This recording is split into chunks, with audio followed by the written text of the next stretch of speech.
Assalamualaikum warahmatullahi taala wabarakatuh. Ya, itu dia. Selamat datang sekali lagi ke podcast. Ya ke. ke. Ya, itu dia. Bagus. Okay. Kita tak nak buat lagu ke? Lagu apa? Tak tahu, macam aku dengar orang lain buat. Oh, ya ke? Tak ada ke? Tak payah. Tak? Kita nyanyi je. Kita punya nyanyian Kita tu nyanyi lah. dah berapa puluh kali kita nyanyi tu tak? Tak ada pun record label nak sign kita. Itulah sedih ya. Sedih.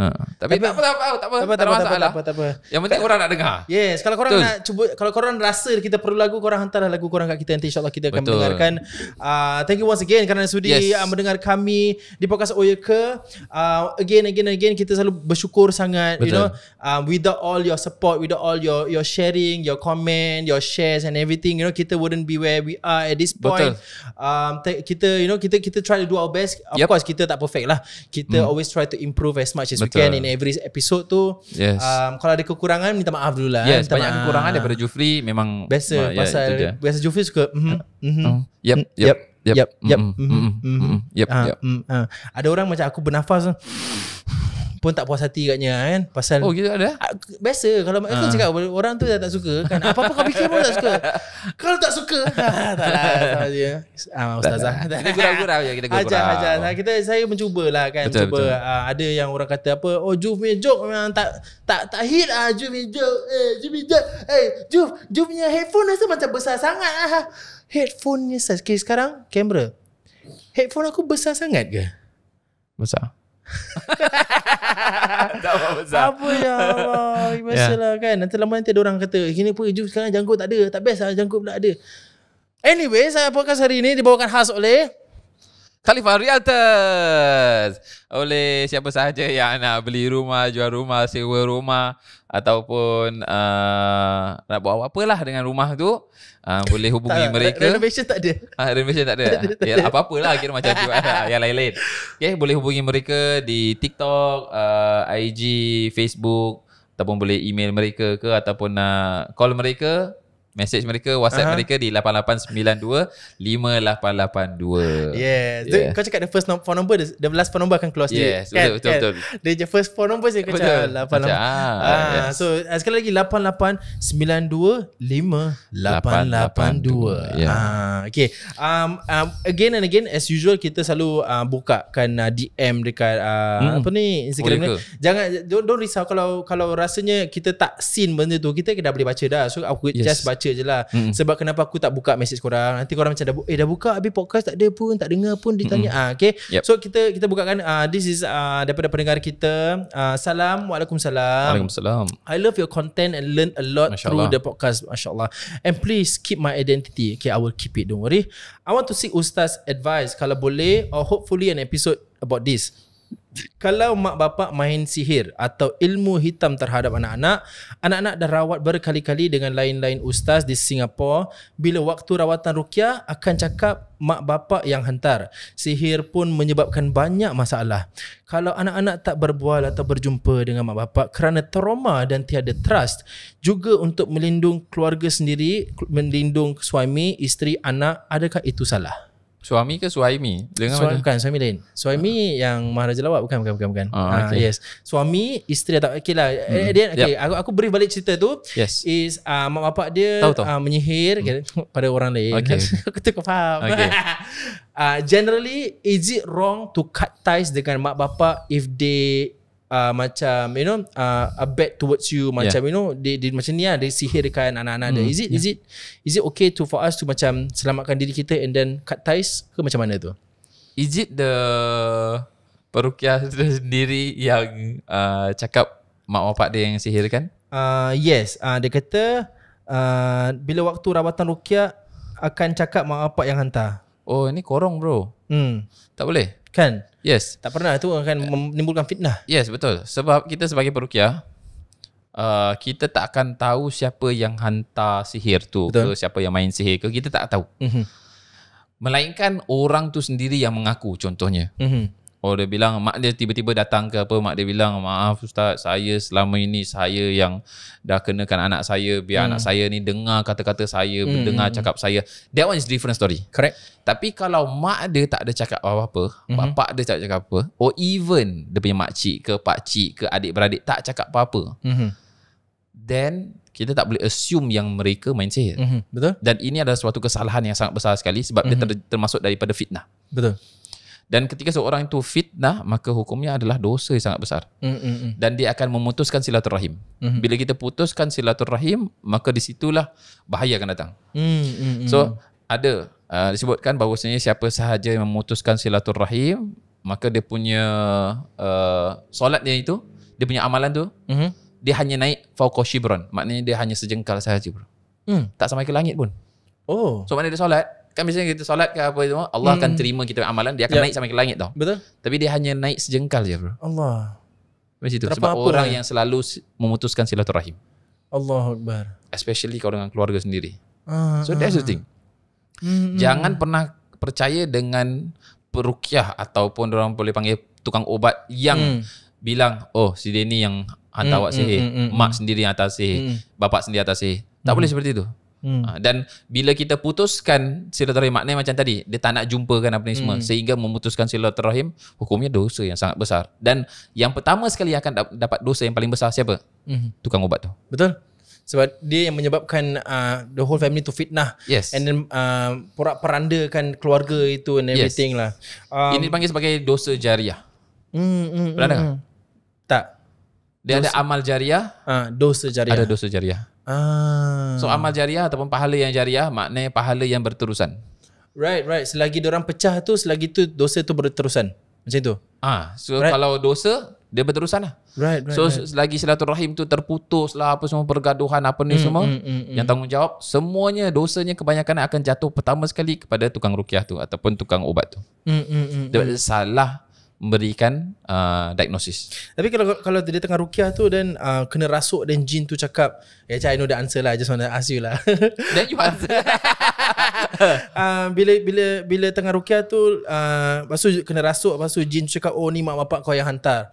Itu, this is what I learned from you itself.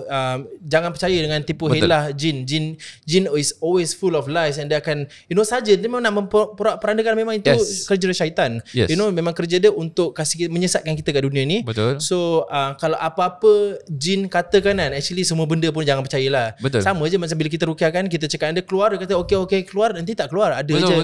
Ada je irritating dia sembunyi-sembunyi. Kita test balik, ada lagi baru nangis sakit. Ada kes itu kan? Ada few cases juga macam keluar tak? Bilang aku keluar. Okay, keluar baca pam. Terus pingsan. Macam pingsan gitu. Yes. Tapi tengok lain. Ini tak keluar lagi. So try to pegang bahagian ni kita lelaki-lelaki lah, kita buat perempuan. So untuk lelaki kita akan contohnya pegang di bawah dia punya lapik daripada kaki, kemudian dia punya siku lah, apa ni semua. Nanti dia react lagi gitu macam jangan nak menipu lah. So tipu helah jin ni memang it's always usually dia pasal tu kasih kita yakin yang dia dah keluar, dia action pingsan. Betul. Dia tiba-tiba pingsan. Dia ingat macam kita tak tahu gitu. Tapi memang betul. Kalau siapa yang dah tahu macam nak ruqyahkan orang kan, everything kan, it's always best to double check tu dekat lapik-lapik dia, which macam Ustaz Fadzal cakap, dekat elbows tu, kat dalam dia, bukan kat luar, kat dalam, atau kan kat belakang lutut lah. Senang katalah belakang lutut tu, you just pegangkan dan you bacakan ayat ruqyah. Nanti insyaAllah nanti dah akan ada reaksi lagi sekali. Kalau ada sesuatu dalam badan dia lah. Ketiak pun boleh ketiak. Ketiak boleh. Oh, that's the best part. That's the best part tau. Sebab ketiak ni dia tempat yang lembab. Yes. Dan memang dia tempat yang lembab, apa ni semua gelap kan. Memang tu. Panas. Gelap, lembab ni semua. Tu tempat biasa mereka suka bersarang juga. Yes, this is good tapi okay, so back to the question is is it wrong untuk dia putuskan silaturahim? Wrong. Very wrong. Kalau macam in another case kita jangan cakap pasal jin, syaitan, jangan cakap pasal sihir. Mak bapak dia yang case not good for them, dera atau dera cucu dia ke, atau menderakan emotionally ke apa, in that sense lah. Macam let's say they are not good in that sense. Is it okay to macam cut off ties? Yes, kalau macam gini kan, bukan kita tak cakap cut off ties, maknanya kita masih lagi berhubungan dengan mereka, maknanya masih call, masih message ke apa ni semua. Cuma macam tadi, kalau memang dia kaki dera, nampak kita je nak pukul, dan tak payah jumpa. Jangan pukul balik Jangan pukul balik. Jangan pukul balik. Nanti jadi kin. Undertaker Undertaker ya. Faham. So dia tak jumpa is biar tak dipukul. Betul. Dan wajib kita untuk menyelamatkan diri kan. So sekurang-kurangnya call, message, jagalah, still jaga silaturahim. Itu sahaja. Kita sebagai anak. So bila anak tu nak jaga silaturahim, dia tak kira macam kita kena jaga silaturahim dengan mak disebabkan mak baik. Kalau mak tak baik ke, akhlaknya tak baik ke, dia suka tengking-tengking, itu antara dia dengan Allah SWT. Betul. Kita sebagai anak, Allah memang wajibkan kita untuk berbakti dengan dia. Betul. Dia tengking kat kita, kita tak boleh tengking balik. Betul. Walaupun dalam keadaan apa pun. Especially kepada ibu lah Yes. Because dua-dua sama. Dosa dia besar lah, of course lah. Kan kita kadang-kadang kita terlepas pandang sebab ibu bapa kita ni dah tua. Tapi generally lah sebagai orang yang dah tua tu, korang must understand dia punya mindset tu dah berubah daripada, kita talk about this before, yang the world goes around. Kita daripada bayi, kita jadi dewasa. Sorry, the world what? The world goes flat. The world goes round. Yes. Sebab itu dia tak cakap the world goes flat. Tak ada. The goes around. Anyways, kita mulanya daripada bayi, kita pergi ke dewasa, nanti kita pergi ke orang tua, nanti kita jadi ke bayi balik. In sense of pemikiran. So bila ada bila ibu bapa kita dah tua ni, there are some things yang diorang akan katakan yang cara diorang berbual tu maybe kasar. Ada yang macam memang orang tua punya mindset dia lain sikit. Yes. Also dengan ajaran apa yang dia diajarkan bila dia kecil. Zaman dia lain, zaman kita lain. And then orang tua sensitif. Kau tak boleh sembarang cakap, dia akan nangis and everything. So kita sebagai yang muda yang lebih I wouldn't say lebih pandai, yang lebih yang have a better set of brains. Kita shouldn't ambil hati sangat. Kan macam apa betul, honest, this is based on my own personal experience. Sebab ada je certain things yang my mom say macam tak make sense and kecil hati kan. Tapi I know mak dah tua lah. You know, just use that. Mak dah tua, let go. Sebab at the end of the day, kalau tak ada mak, kita tak ada kat sini. Betul. Kita have to appreciate that. Good or bad parents they are, kita tak tahu susah dorang bila dorang go through bila kita masih kecil lagi. Like my dad kerja taksi saja. My adik 5 orang. How they survive? Kita tahu ke dulu dia nak beli baju dia sendiri tak ada duit? Kita tahu ke bila dia drive taksi tu dia tak makan? Kita tak tahu, just to feed 5 of us. All these things kita nak kena ingat, sebab at the end of the day, kalau kita tak boleh buat gitu, anak kita boleh tak jaga kita sama. Benda tu I feel lah personally, benda tu boleh pusing balik kat kita. Apa yang kita buat kat mak bapak kita, jangan sampai nanti dia patah balik kat kita. Sebab kita pun akan melalui hari tua. Kita pun akan sakit, kita akan go through all of these things. So I think it's best to jagalah kan. Even anak-anak pun kadang-kadang kalau mak bapak tinggalkan kita, then anak nampak how we treat our parents. So nanti bila kita dah tua, takutnya dia akan nampak how we treat kan. Dia akan treat how we treated our parents. So kalau kita treat our parents baik, maka dia akan buat macam kita juga. Sama. So the thing is macam tadi, kadang-kadang I do understand, kadang-kadang saya kecil hati ke apa semua, kadang-kadang mak tak faham kan. That's how waktu kita kecil pun, bila mereka advise us, kita tak faham. Betul.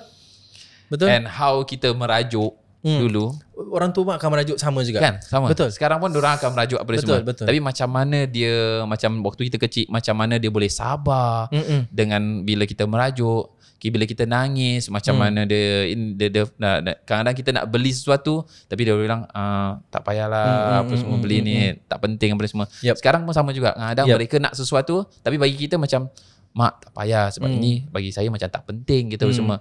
So you need to faham yang mereka ni sama macam dulu kita.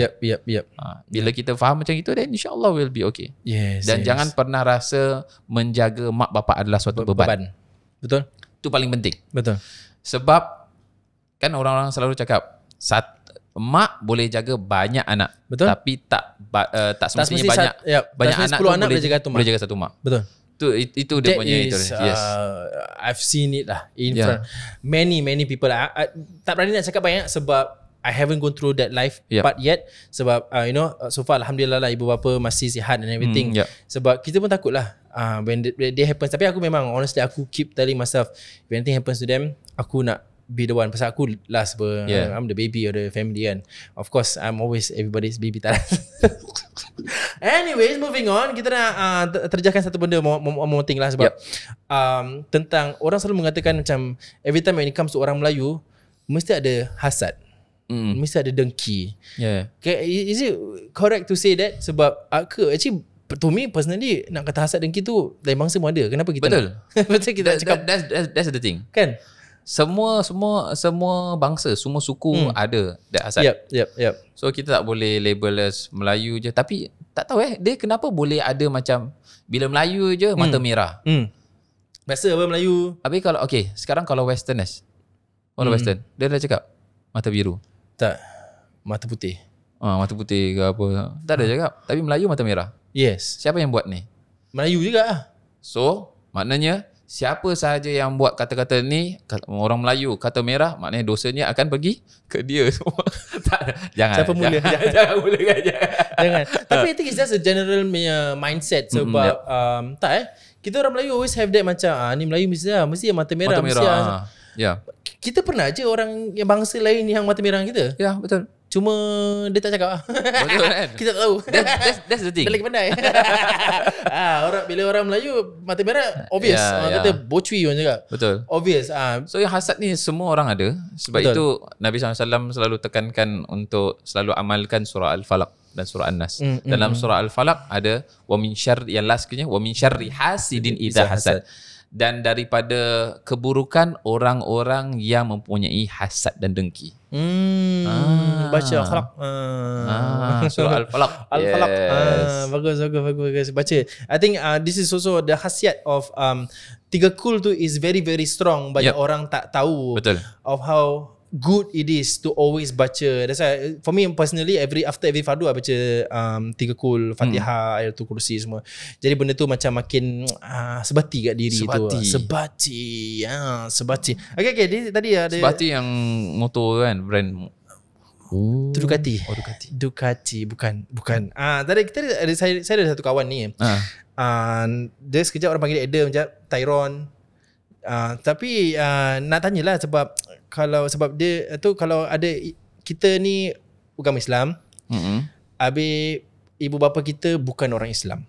Okay, macam kita dia masuk Islam dia mualaf lah. Dia sebagai revert lah. Dia ingat word revert?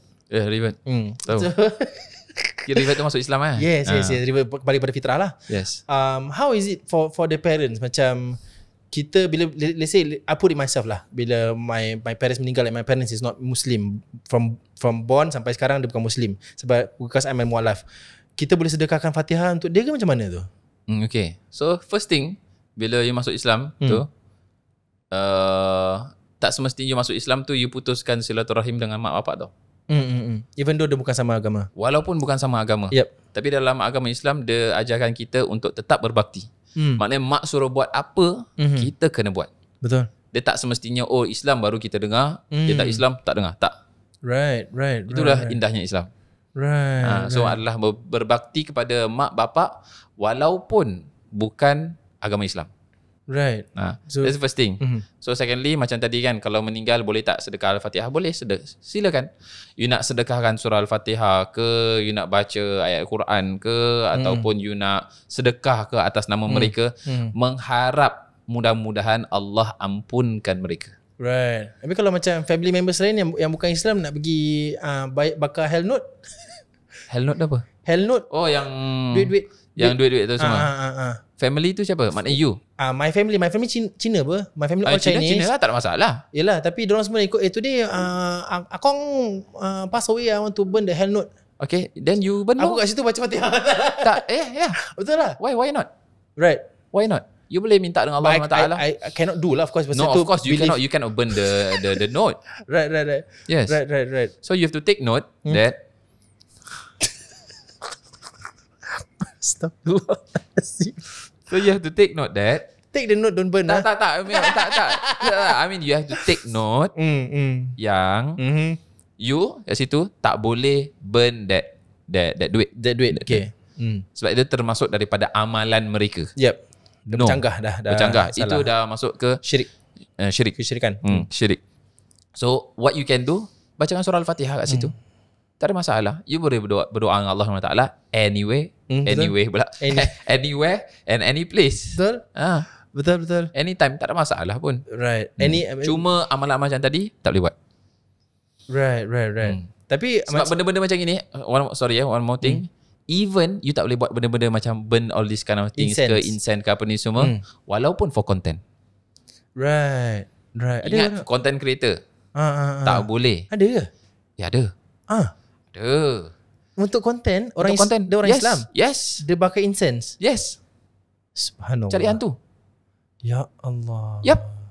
Dia bilang tetap dia ibadah dengan Allah, tetap dia beriman dengan Allah, tapi ini hanya untuk konten saja. Tak boleh. Walaupun you pakai untuk konten, ingat kita orang Islam kena ikut kepada syariat. Walaupun konten tu nak macam mana pun, dia kena juga ikut syariat. Betul. I mean kau nak mengganggu jin tu dah salah lah actually. Yalah. Kan sebab dia tak ganggu kau. Betul. Nanti dia ganggu kau cari kita. Ustaz boleh datang tak ustaz saya? Baru tahu. So macam gitu. So ada yang kes macam gini. Diorang bakar just to macam panggil apa ni semua. Ni But it's just for content wise. Tak boleh. Right. Tapi kalau macam I want go deep sikit dah pasal yang let's say yang Buddhist lah. Pasal yang Chinese yang bakar tu is Buddhism kan. Pasal dia dah tak ada jenazah, so dia bakar. So kita baca Fatihah dekat dia punya urn dia. Yang abu-abu. Diorang simpan abu kan? Diorang simpan abu tak ke? Baca Fatihah tak semestinya depan tu ada mayat kan? Betul. Khalas. Tak kisah. As I said tadi, anywhere, any place. Wah, interesting. Sebab I think ada visit. Yes. Even for visiting kan tak ada masalah. No problem. Visit the temple because the abu is there. The ash is there. Diorang simpan abu tu kat dalam kat bawah blok. Atau MPH. Tak, diorang ada this temple. Macam kat Choa Chu Kang tu ada satu. There's this temple. Yes. Where diorang taruh abu dekat dalam display. Sebentar ada gambar dia kat situ. But after doing under the block. Yes lah. Correct. Yeah. So can we use ziarah under the block? No. Under the block they haven't burn. After they burn, why you have to go there? Visit lah. Macam kita pergi kubur, diorang visit abu mayat tu. For what? But you're going in a temple to that's the question. Okay, the answer is as I said, anywhere, anytime. So tak boleh visit lah. Tak payah lah. Tak perlu untuk visit pun. Sebab you kat rumah pun boleh, tak ada masalah. Sebab my family pergi kononnya lah. Aku tengah imagine aku mualaf Cina kan. My family go and then my uncle asked me to go. So I go visit my mother Ash. No, you no need to visit. No need lah. You no need to visit your mother. You sedekahkan Fatihah. Understand. Yes. Okay, just to clarify, just now I already asked you, I think this is for everybody else as well. That means tu badal umrah haji tak boleh lah kan, sebab dia bukan Islam. Yes. Untuk Islam. Yes. So at the end of the day, kalau kita sebagai seorang mu'alaf, sebagai seorang revert, parents atau family members kita yang bukan Islam, kita hanya boleh mendoakan mereka. InsyaAllah Allah mengampunkan dosa-dosa mereka. Then everything lah. That's about it lah. Everything after that is depend on Allah SWT. I see.